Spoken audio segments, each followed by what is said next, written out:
Some animals have been proven to have weaker immune systems because of genetic engineering, which means that diseases can spread more easily throughout farms and communities and even through nature if it gets out that far.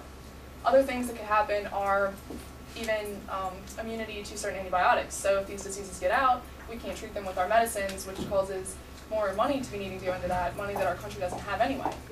And in some strange mutations, there have even been results of the animals being immune to certain diseases, which makes natural selection more difficult, and that could throw off the equilibrium of the entire planet. Right. And the possible spread of diseases is something I'm highly concerned about, because farmers nowadays have diseases to worry about, but if genetic engineering just adds to it, that's more work for them. And really, no one really knows all the possible outcomes. It's true. That is true, and we never will know all the possible outcomes, but you have to take a risk because we need answers.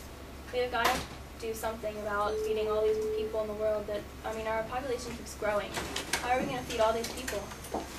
You know, genetic engineering doesn't just modify animals. We can also modify crops. Now crops can be planted on certain unfavorable conditions. For example, some crops can be planted on soil that's just not suitable at all to grow anything and still produce a high yield just by changing a few of the genes that scientists have already identified. It's totally safe too. Yeah, but could the environment be any danger at all? Well, it could be.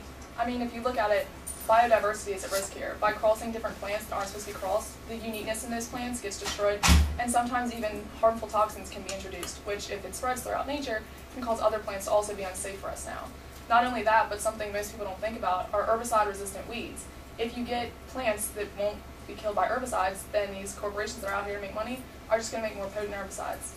And then you're going to have a bunch of people running around with potent herbicides, putting that back into our food and water supply. I never thought of it. Well, it wouldn't have to be that way. I mean, you could always take preventive measures and separate the transgenic crops and animals from the rest of the environment so nothing could spread into the wild, and that would never have to happen. And global warming is a big problem. We need to think about a way to kind of fight that. It's serious. That's correct. With the high demand of paper, more and more aspens are being cut down every day. But if we use genetically engineered fast-growing aspens, we could plant more trees in a smaller plot of land. This would allow the trees to be harvested without reducing the number of trees in our environment.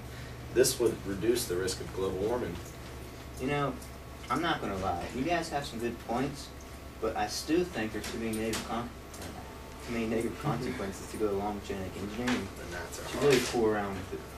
It's just, one was stuck in my throat and I couldn't talk, and it's just bad right now.